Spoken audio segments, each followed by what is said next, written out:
Hello बच्चों, कैसे हैं आप लोग। स्वागत है आपका आपके अपने यूट्यूब चैनल रमेश नीटवाला जी क्लासेस में। आज की वीडियो में हम लोग cell the unit of life के अपने लेक्चर नंबर 10 में पढ़ने वाले हैं न्यूक्लियस के स्ट्रक्चर को, जो हमारी क्लास 11 की एनसीईआरटी से रिलेटेड है। तो चलिए बात शुरू करते हैं न्यूक्लियस के बारे में। न्यूक्लियस क्या होता है बेटा? न्यूक्लियस एक मेन कंट्रोल ऑर्गेनल होता है किसी भी सेल का। न्यूक्लियस क्या होता है? It is the main control organelle of the cell. अगर न्यूक्लियस की डिस्कवरी की बात की जाए तो न्यूक्लियस को डिस्कवर किया था 1831 में। It was discovered in 1831 by a scientist named Robert Brown. किसने इसकी डिस्कवरी की थी? रॉबर्ट ब्राउन नाम के वैज्ञानिक ने न्यूक्लियस की खोज की थी। अच्छा, न्यूक्लियस के अंदर जो डीएनए होता है वो क्रोमैटिन के फॉर्म में होता है, और इस क्रोमैटिन को हम लोग ने किसमें देखा? इस क्रोमैटिन को सबसे पहले किसने देखा था? It was seen in 1879। 1879 में इसको सबसे पहले देखा था फ्लेमिंग ने। किसने देखा था? फ्लेमिंग नाम के वैज्ञानिक ने क्रोमैटिन को सबसे पहले देखा था। इन्होंने इसको कैसे देखा था? इन्होंने इसको स्टेन किया था।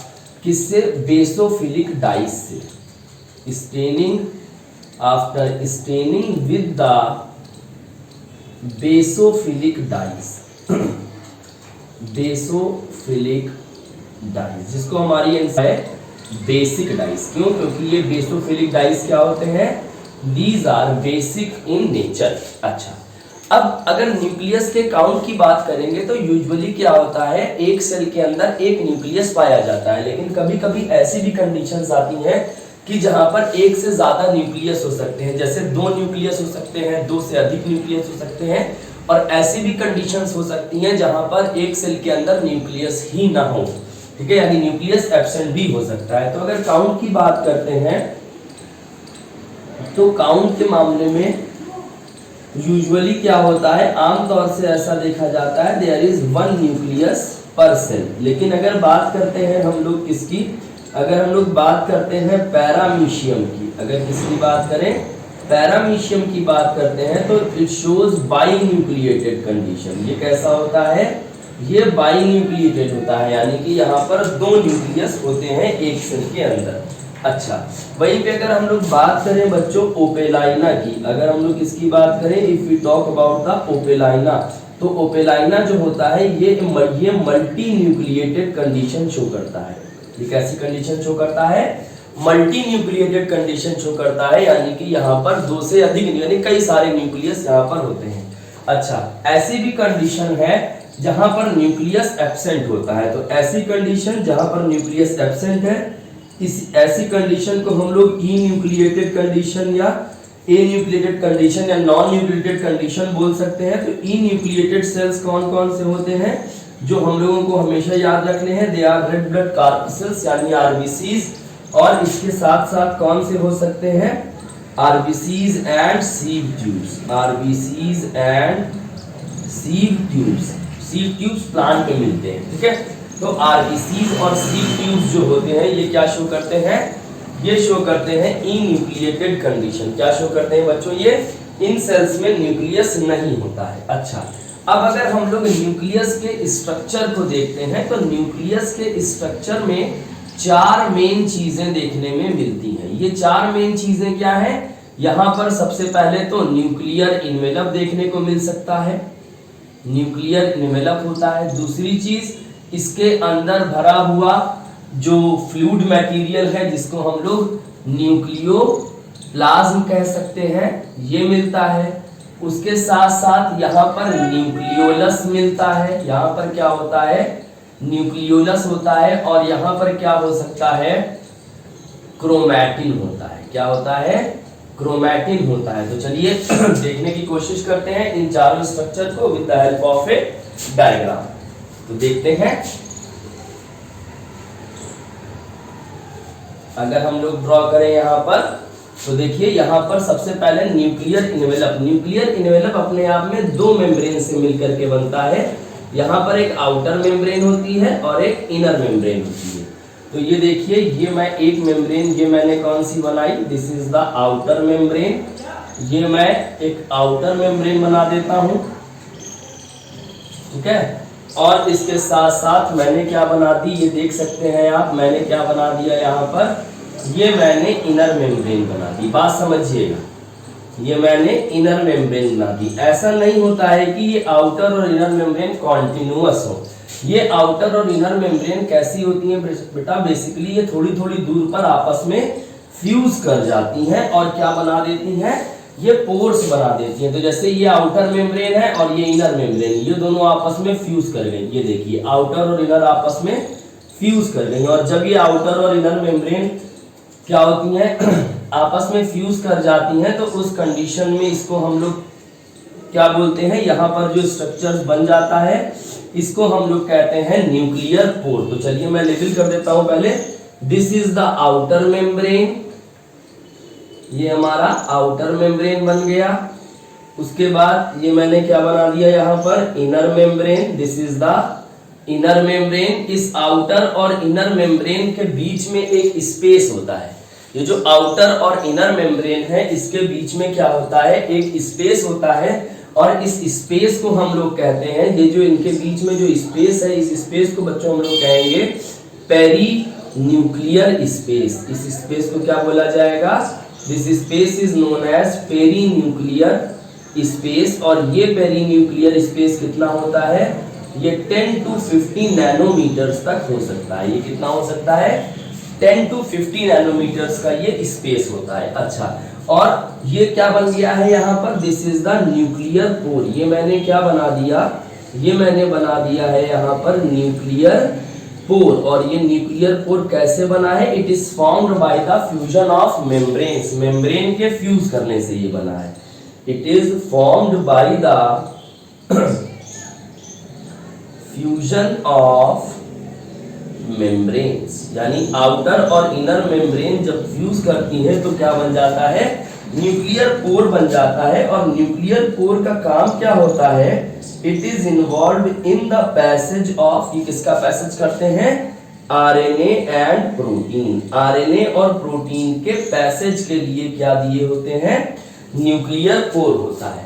तो ये हम लोग ने देखा न्यूक्लियर एनवेलप के बारे में। अब हम आपको बताते हैं न्यूक्लियस के अंदर जो फ्लूइड मैट्रिक्स है बच्चों, इसको क्या कहते हैं, the fluid matrix which is present inside the nucleus, इसको हम लोग कहते हैं न्यूक्लियोप्लाज्म। तो यहाँ पर क्या है, ये क्या मैंने लिख दिया, दिस इज द न्यूक्लियोप्लाज्म।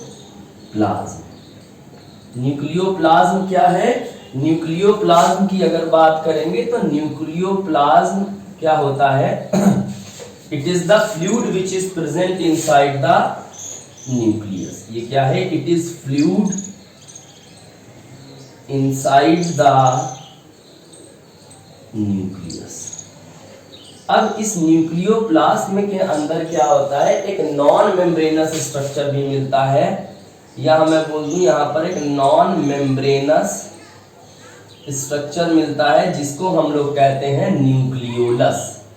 क्या बोलते हैं, बहुत ध्यान रखिएगा, ये क्या है, न्यूक्लियोलस। तो nucleus and nucleolus are different thing, ठीक है। न्यूक्लियस के अंदर न्यूक्लियोलस पाया जाता है, ठीक है। ये एक नॉन मेम्ब्रेनस स्ट्रक्चर है। और ये न्यूक्लियोलस क्या करता है, यहाँ पर आरएनए का सिंथेसिस होता है। यहाँ पर क्या होता है बच्चों, यहाँ पर आरएनए सिंथेसिस यानी राइबोसोमल आरएनए का फॉर्मेशन होता है। और एक इंपॉर्टेंट पॉइंट जो हमको याद रखना है वो ये है कि जो न्यूक्लियोलस होता है ये यूजुअली 1 होता है, लेकिन उन सेल्स में इन न्यूक्लियोलस की संख्या, उन न्यूक्लियस में ज्यादा हो सकते हैं न्यूक्लियोलस जो सेल्स प्रोटीन सिंथेसिस में ज्यादा इन्वॉल्व होते हैं। तो their number could be, they could be large, बड़े भी हो सकते हैं उन सेल्स में, they could be large and numerous in cells that are actively involved in protein synthesis। जो सेल्स क्या करते हैं, प्रोटीन सिंथेसिस में क्या होते हैं, एक्टिवली इन्वॉल्व होते हैं, उन सेल्स में न्यूक्लियोलस की संख्या ज्यादा हो सकती है और साइज भी इनका बड़ा हो सकता है। अच्छा, तो मान लेते हैं ये कोई स्पेस यहाँ पर ऐसा इस तरह से ये नॉन मेम्ब्रेनस ही होगा, तो इसको मैं ऐसे मान लीजिए ये क्या हो गया हमारा, ये न्यूक्लियोलस हो गया। चलिए ठीक। अच्छा, अब इसके बाद हम लोग ने क्या क्या देखा, हम लोग ने न्यूक्लियर एनवेलप देख लिया, हम लोगों ने न्यूक्लियर पोर देखा, हम लोगों ने न्यूक्लियोप्लाज्म देखा, न्यूक्लियोलस देखा। अब बात करते हैं क्रोमैटिन की। तो होता क्या है बच्चों, ये देखिए इस न्यूक्लियस के अंदर जो डीएनए होता है ना, ये धागे के रूप में पड़ा रहता है। ये सब फीचर्स किसके हैं, इंटरफेज न्यूक्लियस के हैं। ये किस न्यूक्लियस के हैं, ये जो भी फीचर मैं बता रहा हूं इंटरफेज न्यूक्लियस के हैं। इंटरफेज न्यूक्लियस को नॉन डिवाइडिंग न्यूक्लियस बोलते हैं, क्योंकि सेल साइकिल को दो पार्ट्स में बांटा जाता है ना, one is our interphase and other is our M phase और माइटोटिक फेज। तो इंटरफेज में न्यूक्लियस या सेल डिवाइड नहीं कर रहा और माइटोटिक फेज में वो डिवाइड करता है, ठीक है ना।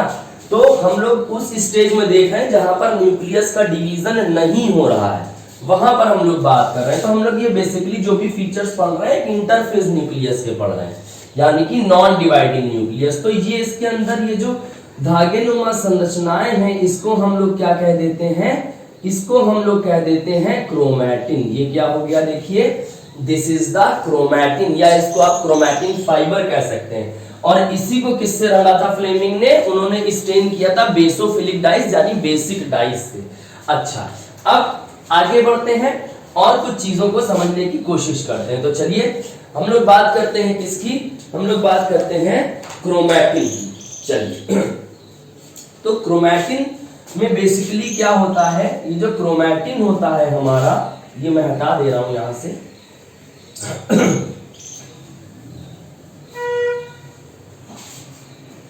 ये हमारे न्यूक्लियस में क्या होता है, ये जो क्रोमैटिन है, ये क्रोमैटिन बेसिकली ये नेटवर्क है किसका, न्यूक्लियो प्रोटीन के फाइबर्स का। जो न्यूक्लियस, इसको भी मैं हटा देता हूं। न्यूक्लियस के अंदर जो हमारा क्रोमैटिन है, जो हमारे पास न्यूक्लियस के अंदर बच्चों क्रोमैटिन है, ये क्या है, it is a network of nucleo protein fibres. क्या है यहां पर, न्यूक्लियो प्रोटीन फाइबर्स का नेटवर्क है, ठीक है। ये क्या है, न्यूक्लियो प्रोटीन फाइबर्स का ये नेटवर्क होता है। और न्यूक्लियो प्रोटीन का मतलब क्या होता है, nucleic acid and protein. Nucleo protein क्या हो जाता है, न्यूक्लिक एसिड एंड प्रोटीन्स। तभी हम लोग इनको साथ में क्या कह देते हैं, न्यूक्लियो प्रोटीन कह देते हैं। क्या बोल देते हैं, न्यूक्लियो प्रोटीन बोल देते हैं। मेनली तो यहाँ पर डीएनए होता है अधिकतर ऑर्गेनिज्म में, मोस्टली जेनेटिक मटेरियल डीएनए यानी मेन डीएनए होगा। उसके साथ साथ यहाँ पर हिस्टोन प्रोटीन्स होते हैं। कौन से होते हैं, हिस्टोन्स होते हैं। यहाँ पर हिस्टोन्स क्या होते हैं, these are positively charged basic proteins. ये कैसे होते हैं, ये पॉजिटिवली चार्ज प्रोटीन्स होते हैं, ये पॉजिटिवली चार्ज प्रोटीन्स हैं। और इन हिस्टोन्स में कौन सा एमिनो एसिड बहुत ज्यादा में मिलता है, it is rich in arginine and lysine amino acid. Arginine and lysine amino acids, ये आर्जिनिन और लाइसिन एमिनो एसिड्स यहाँ पर ज्यादा मिलते हैं। तो ये मेन चीजें न्यूक्लियोप्रोटीन में, मेन न्यूक्लिक एसिड डीएनए है और हिस्टोन प्रोटीन्स होते हैं। अच्छा, इसके साथ साथ यहाँ पर एक्चुअल में न्यूक्लिक एसिड में आरएनए भी मिल जाता है, ठीक है, थोड़ा बहुत। और इसके साथ साथ नॉन हिस्टोन्स भी मिल जाते हैं। क्या होते हैं, नॉन हिस्टोन्स भी मिल जाते हैं। और ये दोनों ही पैकेजिंग कराते हैं, क्योंकि डीएनए बहुत ज्यादा है एक न्यूक्लियस के अंदर। 2.2 मीटर डीएनए है और न्यूक्लियस बहुत छोटा है, तो उसके अंदर कैसे आएगा, इस पॉजिटिवली चार्ज प्रोटीन के चारों तरफ ये निगेटिवली चार्ज डीएनए या न्यूक्लिक एसिड रैप हो जाता है। उसको हम लोग क्या करते हैं, इस तरह से हम लोग डीएनए को पैक कर लेते हैं और उसको न्यूक्लियोसोम बोलते हैं। अब देखिए क्रोमैटिन को हम लोग अगर बात करते हैं, हम लोग इसकी क्रोमैटिन की अगर बात करते हैं, तो क्रोमैटिन अपने आप में दो पार्ट्स में डिवाइड हो सकता है। एक हो सकता है हमारा heterochromatin, one could be our heterochromatin, और दूसरा जो होता है it could be our euchromatin. क्या हो जाएगा, यूक्रोमैटिन। एक हेटेरोक्रोमैटिन और यूक्रोमैटिन। अगर हेटेरोक्रोमैटिन की हम लोग बात करेंगे तो जब आप इसको स्टेन करते हैं बेसिक डाइस से, और बेसिक डाइस क्या हो सकती हैं, जैसे ये आपके एग्जाम में पूछा जा सकता है एसिटोकार्मीन से, ये प्रीवियस ईयर क्वेश्चन में भी आपको मिल जाएगा, और फ्यूल्जन स्टेन, एसिटोकार्मीन और फ्यूल्जन स्टेन का इसका भी यूज करते हैं, बेसिक डाइज है। अच्छा, उसके बाद आप देख सकते हैं यहाँ पर एसिटोकार्मीन और फ्यूल्जन स्टेन से जब आप इसको रंगेंगे तो क्या होगा, कुछ एरिया जो होगा वो कैसा हो जाएगा, वो डेंसली स्टेन्ड हो जाएगा, वो होगा हमारा हेटेरोक्रोमैटिन। ये कैसा हो जाएगा बच्चों, ये डेंसली स्टेन्ड होगा, यानी यहाँ पर कलर ज्यादा डार्कली आ जाएगा, जबकि यूक्रोमैटिन कैसा होगा, इट इज लाइटली स्टेन्ड। ये कैसा होगा, लाइटली स्टेन एरिया होगा। यहां पर कैसा होगा, कंडेंसेशन ज्यादा होगा, इट इज अगर मैं कहूं कि इट इज डार्क, डेंसली से मतलब है डार्कली स्टेन, क्या हो जाएगा, ये डार्कली स्टेन्ड है। और यहां पर जो जेनेटिक मटेरियल है वो डेंसली कंडेंस्ड है।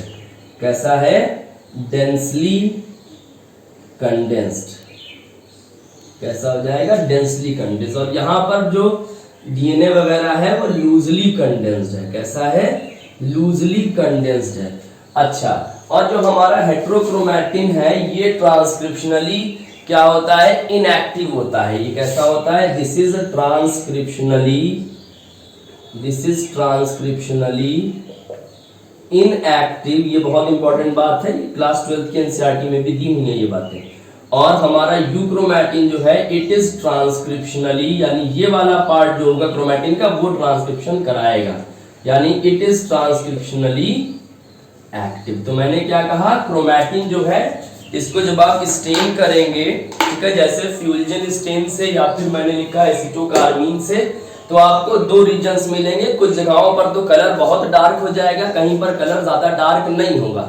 जहां पर डार्क हो जाएगा यानी जो अच्छे से कलर को ले लेगा वो हेटेरोक्रोमैटिन कहलाएगा। वहां पर इसलिए है वो क्योंकि ये डेंसली कंडेंस था, जिसकी वजह से ये डार्कली स्टेन हुआ, और जो लाइटली स्टेन है वहां पर डीएनए लूजली अरेंज है, लूजली कंडेंस्ड है क्रोमैटिन। और हेटेरोक्रोमैटिन हमारा ट्रांसक्रिप्शन में भाग नहीं लेगा, और यूक्रोमैटिन जो है वो ट्रांसक्रिप्शनली क्या हो जाता है, एक्टिव हो जाता है। तो इस तरह से अगर हम लोग देखें तो हम लोग ने किसको कवर कर लिया, न्यूक्लियस के स्ट्रक्चर को कवर कर लिया। आई होप आपको वीडियो अच्छा लगा होगा। अगर आपको वीडियो अच्छा लगा है तो प्लीज उसको लाइक करें और कमेंट करना बिल्कुल नहीं भूलें, और चैनल को जरूर सब्सक्राइब और शेयर करें। Thank you.